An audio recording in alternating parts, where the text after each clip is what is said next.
All right, Friday night at the movies, and we welcome CTV film critic Richard Crouse. Richard, good to see you. Thanks for having me. A lot out there this weekend. Let's jump right in. The boxing biopic Christie is up first. Here's a look. I think I found my thing. I bet most people go their entire lives and they don't even know what their thing is. You the world champion right now. This is an impressive turn by Sydney Sweeney. What makes the world turn? Yeah, this is her grasp at an Oscar, I think. I don't know that she'll be nominated, but we'll see.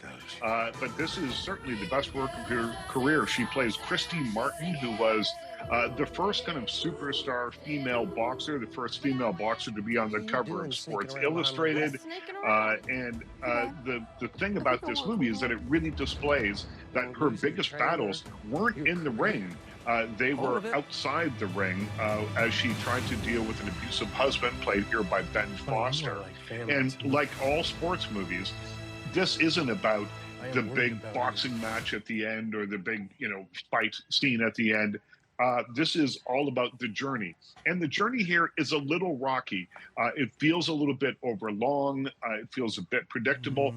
But Sydney Sweeney does such a good job. She really is the glue that holds this entire thing together. Ben Foster, always terrific, but we've seen him play this kind of bad guy role before.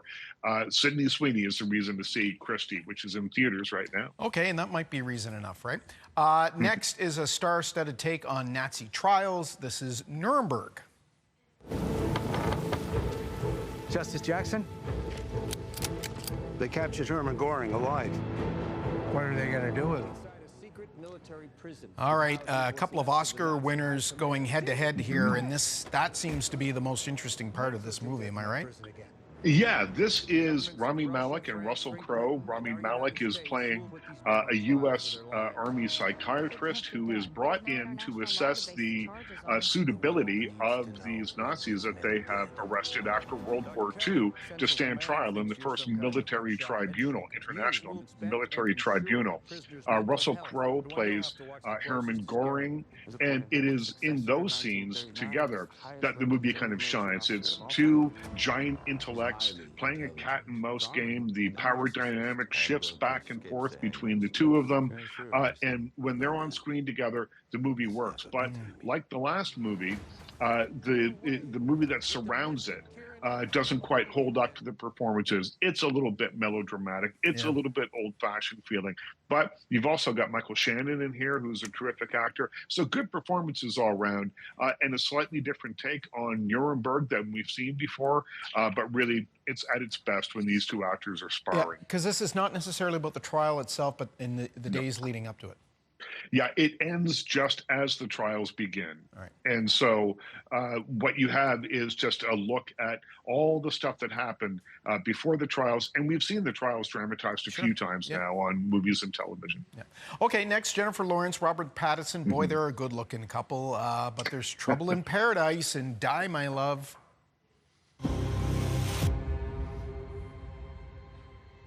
Grace, if you're having a hard time... I feel fine. All right, this is drama, high drama here, but is it any good? Well, this, like the last two movies that we've been talking about, is anchored by a tremendous performance.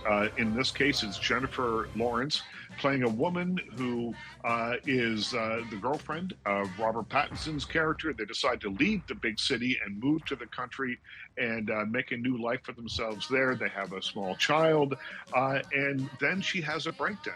And the movie is about her mental collapse, and it is raw, and it is compelling, and it's difficult to watch quite often. And she is terrific in this. What's less terrific is the narrative structure that they've hung around the rest of this movie. So a few weeks ago, I told you about a movie called If I Had Legs, I'd Kick You, which saw Rose Byrne sort of in the same kind of situation, except that movie had real narrative forward momentum. Still difficult to watch. This movie doesn't have that. It's called Die, My Love. It's in theaters now. But it does have Sissy Spacek, and there's not a movie that's ever been made that isn't better because of her. Yeah. Absolutely, yeah. Okay, this one isn't necessarily new, but I know you're a fan of it, and I'm talking about it because I think, even though it was in cinemas, it's now coming to Netflix, I think this weekend, right? Which makes it really accessible to a lot of people. This is Frankenstein, and we'll take a look. The great Victor Frankenstein. You made a mistake. I created something truly horrible. Del Toro, right? You like this? Yep, Guillermo del Toro has been wanting to make this movie for decades. He's finally gotten his chance, and it is bold, it's bombastic, it's beautiful. It's a little twist on Mary Shelley's novel. In this, unlike the adaptations that we're probably most familiar with, the Boris Karloff adaptations, the creature here is intelligent, is eloquent, and is able to make his case for someone who just wants to be accepted and wants to be part of the world, but because of the way he is, can't be. And so this is a story of fathers and sons. It's a story of fitting in or not. It's a really beautifully wrought Gothic horror film that probably won't scare you all that much, but it'll certainly give you something to think about. So it's on Netflix starting today, so you can stay at home and watch it tonight. Yeah, so don't think of it in the traditional horror genre like Boris Karloff with the dramatic lighting and the bolts and the R, right? Okay. Richard, happy viewing. Thanks a lot. We'll talk to you again soon. Thanks for having me. Okay, we'll take a break. We'll be right back.